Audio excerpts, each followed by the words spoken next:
ISKCON, ইসকনের সাথে আমাদের আন্দোলন হলো আবু জেহেলের সাথে মুহাম্মদ সাল্লাল্লাহু আলাইহি ওয়াসাল্লামের যে আন্দোলন ছিল সেই আন্দোলন। ইসকনের সাথে আমাদের আন্দোলন হলো ঈমান এবং কুফরের বিরুদ্ধে যে আন্দোলন সেই আন্দোলন।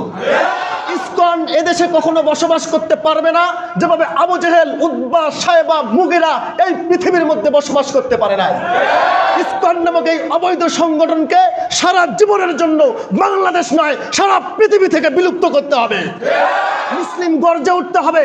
আমার মা বোনকে ধর্ষণ করে কিন্তু আমি ঘরে বসে আছি, আমার মা বোনকে ধর্ষণ করে কিন্তু যখন মসজিদের ইমাম কথা বলে তাকে গুম করা হয় আমরা সবাই চুপ থাকি। আমরা এবার গর্জে উঠবো।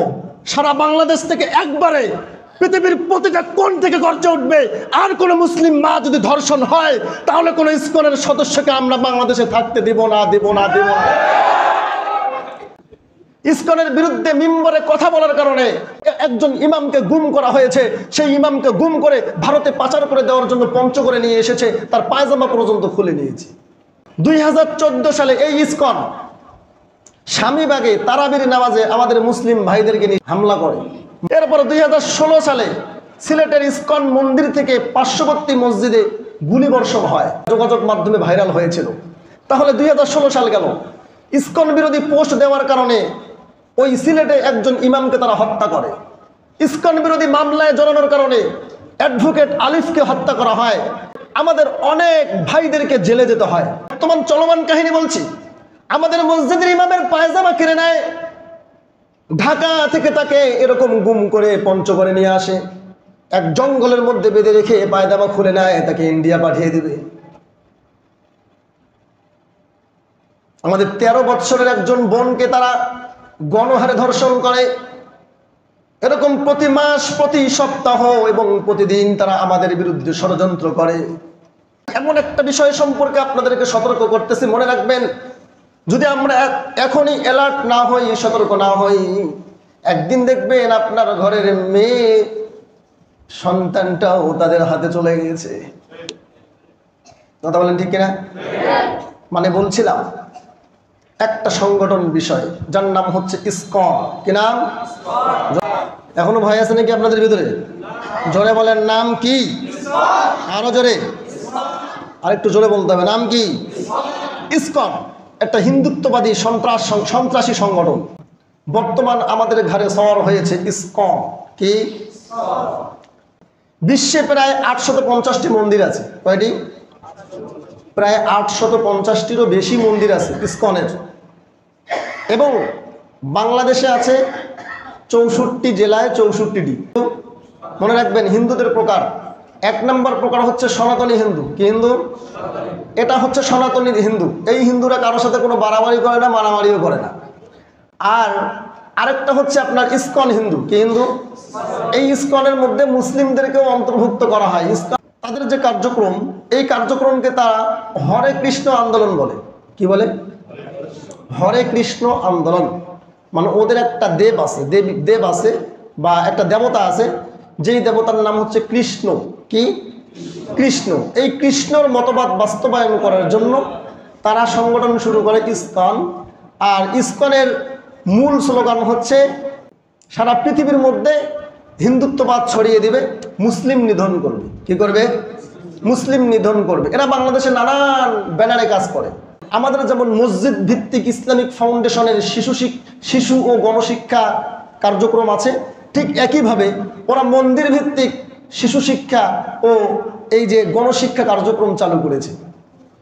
হিন্দু ধর্ম ও হিন্দুত্ববাদ, তারা হিন্দু ধর্মকে বিলুপ্ত করে হিন্দুত্ববাদ প্রচার করতে চায়। বাংলাদেশে তারা আসে 1972 সালে।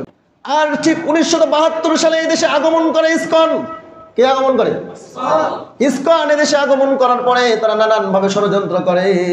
এই হচ্ছে ইসকন। ইসকনকে লেলিয়ে দেওয়া হয়েছে আমাদের মা বোনদের পিছনে। ইসকনকে লেলিয়ে দেওয়া হয়েছে আমাদের অস্তিত্বকে বিলীন করার জন্য।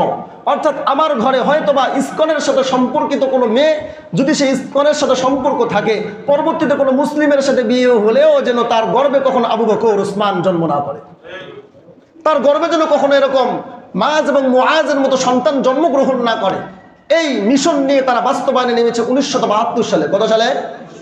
বলেন না কত সালে? 1972 সালে। এরই রেশ ধরে 2014 সালে ভালো করে মনে রাখবেন। 2014 সালে এই ইসকন স্বামীবাগে তারাবির নামাজে আমাদের মুসলিম ভাইদেরকে হামলা করে। 2016 সালে সিলেটের ইসকন মন্দির থেকে পার্শ্ববর্তী মসজিদে গুলিবর্ষণ হয়। সেই গুলিবর্ষণের ভিডিও যোগাযোগ মাধ্যমে ভাইরাল হয়েছিল। তাহলে 2016 সাল গেল, ইসকন বিরোধী পোস্ট দেওয়ার কারণে ওই সিলেটে একজন ইমামকে তারা হত্যা করে। ইসকন বিরোধী মামলায় জড়ানোর কারণে অ্যাডভোকেট আলিফকে হত্যা করা হয়।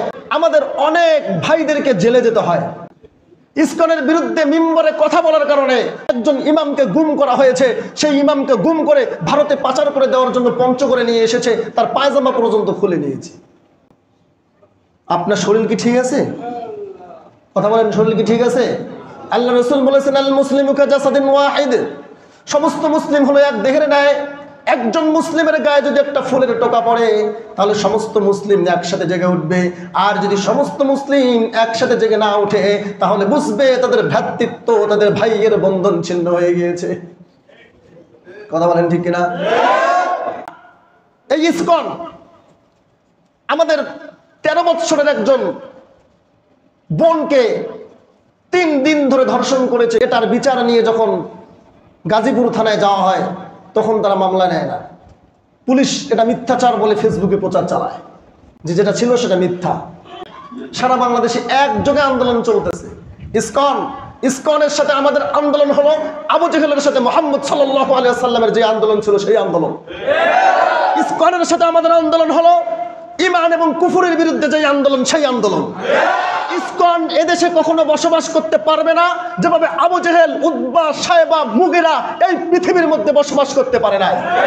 ইসকন নামক এই অবৈধ সংগঠনকে সারা জীবনের জন্য বাংলাদেশ নয় সারা পৃথিবী থেকে বিলুপ্ত করতে হবে। মুসলিম গর্জে উঠতে হবে। আমার মা বোনকে ধর্ষণ করে কিন্তু আমি ঘরে বসে আছি, আমার মা বোনকে ধর্ষণ করে কিন্তু যখন মসজিদের ইমাম কথা বলে তাকে গুম করা হয় আমরা সবাই চুপ থাকি। এটা ঠিক কিনা বলেন? আমরা এবার গর্জে উঠবো। সারা বাংলাদেশ থেকে একবারে পৃথিবীর প্রতিটা কোণ থেকে গর্জে উঠবে। আর কোন মুসলিম মা যদি ধর্ষণ হয় তাহলে কোন ইসকনের সদস্যকে আমরা বাংলাদেশে থাকতে দিব না।